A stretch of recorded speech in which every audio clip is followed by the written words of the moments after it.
Imagine you're flipping through a history book in 1998 and suddenly a tiny blurb catches your eye. Asian financial crisis. You think to yourself, what's that? Thailand's economy collapsed in 1997, shocking the world. In 1997, Thailand appeared to be thriving economically with rapid growth, bustling businesses, and widespread optimism among its people.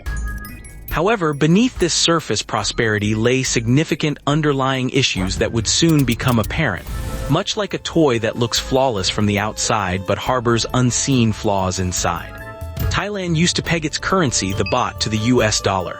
This meant that the value of the baht was fixed relative to the dollar. Simple enough. But here's where it got tricky. Thailand borrowed a lot of money in dollars and then lent it out in baht.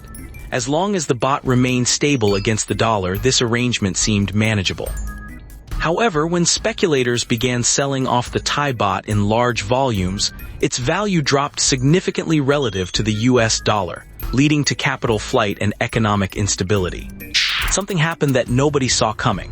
A large bank in Bangkok announced it was unsure about maintaining the fixed exchange rate of the Thai baht. Suddenly, people started to doubt whether Thailand could keep its currency pegged to the US dollar. It's like if you're playing a game and someone starts whispering doubts about the rules. Everyone gets nervous. The first day of July 1997 marked the beginning of the Asian financial crisis. On this date, the Thai government announced that they were allowing their currency, the baht, to float freely against other currencies without intervention. In just one day, the baht lost approximately 18% of its value compared to the US dollar. It's like if you had a $20 bill and suddenly it could only buy something worth around $16.50. Why did this matter? Well, think about those loans in dollars that Thailand took out. Now they were much more expensive to pay back because the baht wasn't worth as much anymore. For example, imagine you borrowed $10,000 at 5% interest per year, and your currency falls by 20%. Suddenly, you need a lot more of your local currency to repay that loan. If the original exchange rate was 1 USD to 50 baht, after a 20% devaluation, it might be 1 USD to 60 baht or even higher, meaning you now owe $10,500, principal plus interest, but each dollar is worth more in local currency terms. This sudden drop in value sent shockwaves through Southeast Asia and beyond, causing people to withdraw their funds from Thailand out of concern for further losses if the baht continued to depreciate. It's like transferring your savings from one piggy bank to what you believe is a safer one. Next door, Malaysia wasn't immune either. Their currency, the Malaysian ringgit, depreciated significantly.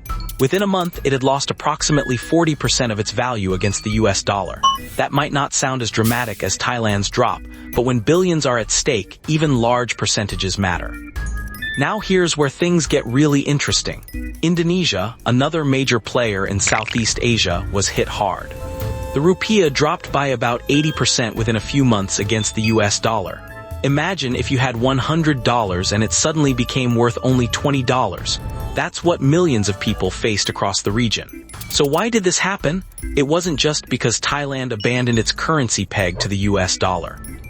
There were deeper structural and economic issues at play, such as unsustainable current account deficits, heavy reliance on short-term foreign debt, and inadequate financial regulations. When these weaknesses became apparent, capital flight and speculative attacks led to a rapid decline in currency values and asset prices across Southeast Asia, causing widespread panic and economic instability. This panic spread rapidly. Investment and spending halted as people withdrew from financial activities. Businesses shuttered due to an inability to secure necessary loans. Governments faced difficulties in maintaining stability. It's like a domino effect. Once one element fails, it triggers a cascade of failures in others. Now let's discuss why this is relevant today. The Asian financial crisis highlighted the fragility of monetary systems. Small changes in how countries manage their currencies can lead to significant global repercussions. This crisis demonstrates that just because something appears stable on the surface, it doesn't necessarily mean there aren't underlying risks. So what did people learn from this? For one, they realized it's crucial to identify and address potential issues early on, much like checking the condition of your car's tires before embarking on a long journey. It's better to detect a problem early rather than face a major issue later. But there's another lesson too. Sometimes the best way to fix things is by doing something unexpected. After the Asian financial crisis of 1997, Indonesia and Malaysia made some surprising moves. They restricted foreign investment controls and focused on stabilizing their own currencies instead of relying on foreign capital. It was like turning off the lights in a dark room. Suddenly, they could see more clearly. Now here's an interesting number. Economists estimate that by the end of 1997, Southeast Asian economies had lost hundreds of billions of dollars in wealth due to this crisis. That's more than twice the GDP of many small countries at the time. Imagine losing your life savings overnight. It was like that for millions of people. But here's a twist. Some experts argue that the crisis also brought benefits. Countries learned tough lessons about managing their finances better and became more resilient against future financial shocks. It's like getting sick and then building up an immunity. Future challenges might not have as severe an impact. So what can you take away from this? The Asian financial crisis teaches us to carefully examine the economic fundamentals of any region or country. Don't trust appearances. Underlying vulnerabilities may not be immediately apparent. And remember that sometimes taking decisive action, even when it seems risky, can protect your finances in the long run. Big question is, could something like the Asian financial crisis of 1997 happen again today? Economists and policymakers spend a lot of time monitoring for signs of trouble to avoid another crisis. But it's not just about spotting danger, it's also about being prepared when those signs do appear. Let me ask you, if a similar crisis were to occur today, would you know what to look out for? Would you understand why your investments might be at risk? It's worth considering because understanding how such crises work can help you better protect your financial future. So let's zoom in on a few key points that really matter. First, always pay attention to the basics, like whether your country is borrowing too much or if its currency looks volatile. Second, stay informed about what your government and banks are doing to maintain economic stability. And finally, consider how you can protect yourself, whether it's by diversifying investments or keeping some cash on hand.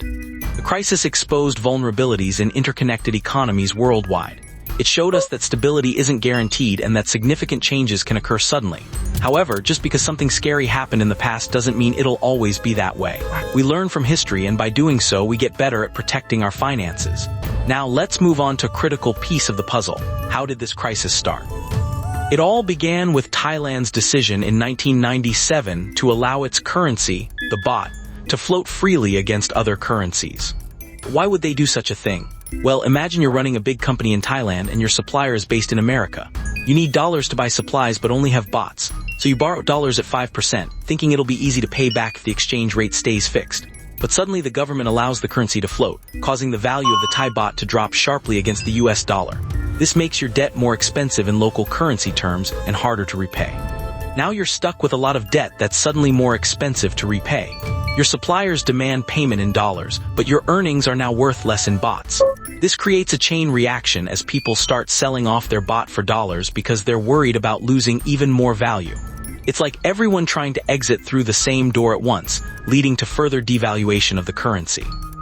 In 1997, Thailand decided to let its currency float freely, hoping it would stabilize the economy in the long run. However, this sudden shift sent shockwaves through the financial system. Within days, businesses found themselves unable to pay their bills, banks were running low on foreign reserves, and people lost confidence in the economic system. Now let's look at a specific example. One of the big triggers was the collapse of Thailand's real estate market. In the years leading up to 1997, property prices were soaring. Developers built new buildings at an unprecedented rate. But when the currency devalued, foreign investment dried up. Suddenly, all those newly constructed skyscrapers stood empty and became nearly worthless. Imagine a small town where everyone builds houses expecting to sell them for twice what they cost. Then one day, nobody wants to buy anymore, so you're left with unfinished buildings that can't be sold or rented out. That's exactly what happened in Thailand during the Asian financial crisis of 1997. Property values dropped significantly in some areas, with declines exceeding 50% in certain regions overnight. So why did this matter? Well, the financial market wasn't just about real estate. It was deeply intertwined with banks and businesses across the country. When property prices fell, many loans suddenly became worth less than their original value, leading to significant losses for lenders. As people couldn't pay back their mortgages or business loans, banks began to face liquidity issues and financial instability. This created another chain reaction. As more people defaulted on loans, banks became hesitant to lend money at all. Businesses found it harder and harder to get the funds they needed to keep operating. It's like if you had a small engine for your car but suddenly couldn't find any gas stations. Your whole trip would be in jeopardy. Now let's talk about Malaysia. They were watching what was happening in Thailand with growing concern. In fact, when Thailand devalued its currency in July 1997, Malaysian investors started moving their money out of stocks and bonds into cash or other safer assets. The real test came a few months later when Indonesia's rupiah collapsed by over 80% against the US dollar.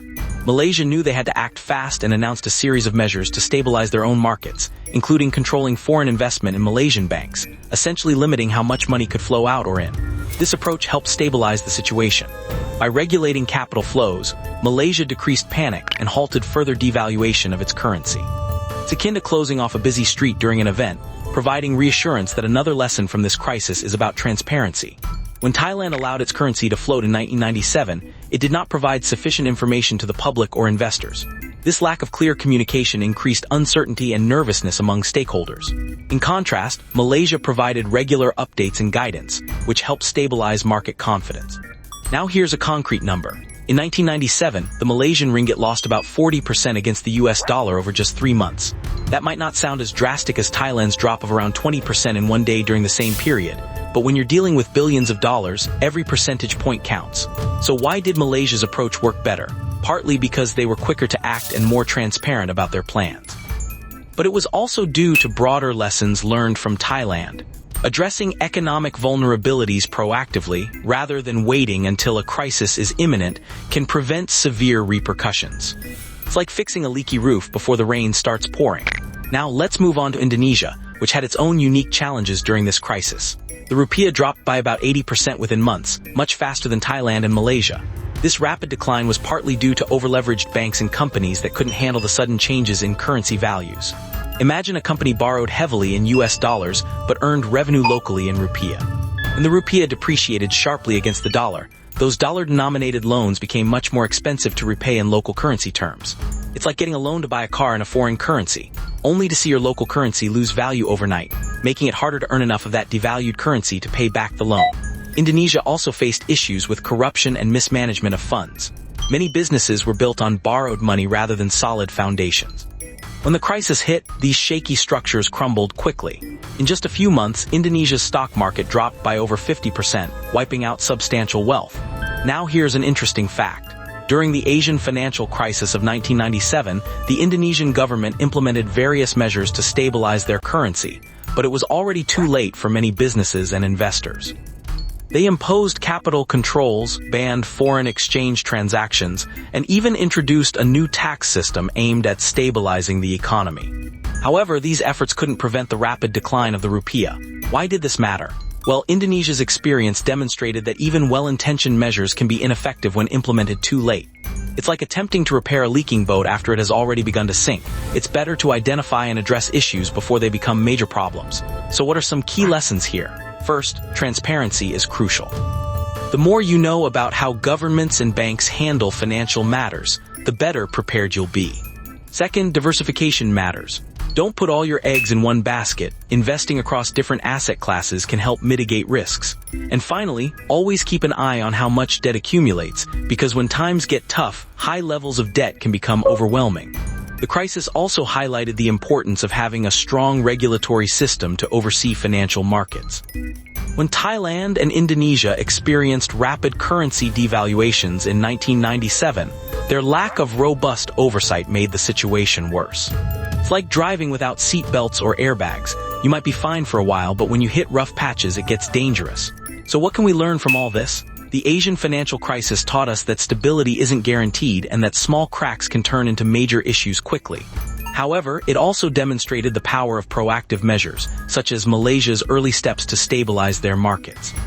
By understanding these lessons, countries become better equipped to address future economic challenges. Now let's zoom in on a few practical takeaways for individuals. 1. Stay informed. Keep an eye on how your government manages fiscal policy and currency stability. 2. Diversify investments. Don't put all your savings into one type of asset. Spread the risk across different investment types. 3. Watch debt levels. Be mindful of both personal and national debts, especially when they're denominated in foreign currencies.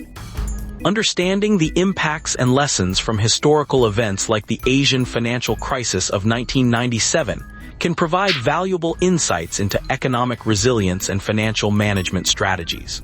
These insights can make a significant difference during challenging periods. Now let's look at the long-term impacts. After 1997, many countries focused on building stronger financial systems to prevent similar crises. They implemented laws to regulate banks more closely and improve transparency in financial practices. This proactive approach is akin to reinforcing an old house before it deteriorates further. Small but crucial reforms can prevent larger issues down the line. So could something like this happen again today? Although the world has become more interconnected, lessons learned from the Asian financial crisis of 1997 have helped make economies more resilient. But it still pays to stay vigilant, because history teaches us that financial stability is never guaranteed. In short, the Asian financial crisis of 1997 was a wake-up call for global finance. It demonstrated how vulnerabilities in an economy can rapidly escalate into significant crises. Understanding these lessons helps us become better equipped to safeguard our finances during future economic challenges. This is educational and historical, not financial advice.